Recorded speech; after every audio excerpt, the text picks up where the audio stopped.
Donc, dans le numéro ici, ça vous dit, dans un restaurant, on utilise 7 kg de sucre en 3 jours pour la préparation des desserts. Quelle quantité de sucre le cuisinier doit-il acheter s'il veut stocker la provision nécessaire aux 12 prochaines semaines?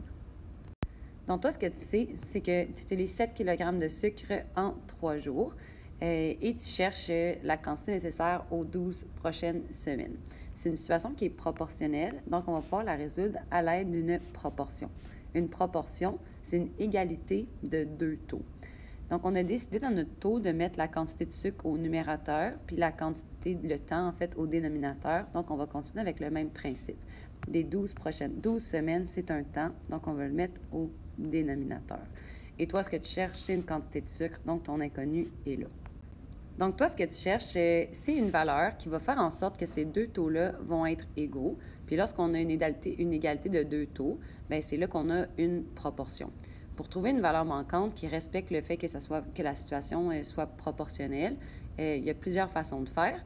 Donc, je t'en explique deux différentes. Avant de te montrer les deux façons différentes, je vais juste te montrer une erreur.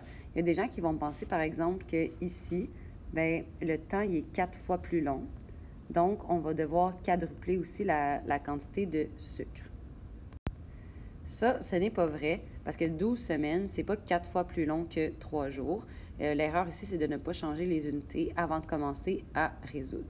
Donc, ta première étape, ça va être d'aller changer tes unités au dénominateur pour qu'elles soient les mêmes. Pour trouver il y a combien de jours dans 12 semaines, ce qu'on doit faire, c'est 12 fois 7 parce qu'à chaque semaine, on a 7 jours. 7 fois 2, ça fait 14. Je retiens 1. 7 fois 1, ça fait 7, plus 1, ça fait 8.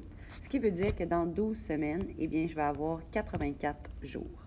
Donc, ce que je remarque maintenant, c'est que si j'avais besoin de 7 kg pour 3 jours dans le restaurant, mais si j'ai 84 jours, c'est 28 fois plus de jours que 3 jours. Puisqu'on est dans une situation qui est proportionnelle, s'il y a une quantité qui fait 1 fois 28, bien, l'autre quantité aussi, je vais devoir faire 1 fois 28. Donc, si le temps est 28 fois plus long, bien, je vais avoir besoin de 28 fois plus de sucre. Et c'est en faisant 7 fois 28 ici que j'obtiens que la quantité de sucre pour 84 jours, bien, elle est de 28 kg. Une autre façon de résoudre ce problème-là, ça va être d'utiliser le fait que dans une proportion, le produit des extrêmes, c'est égal au produit des moyens. Donc, si on souhaite que notre donnée respecte la proportion, bien, elle va devoir respecter ce critère-là. Donc, c'est la deuxième façon de faire la démarche.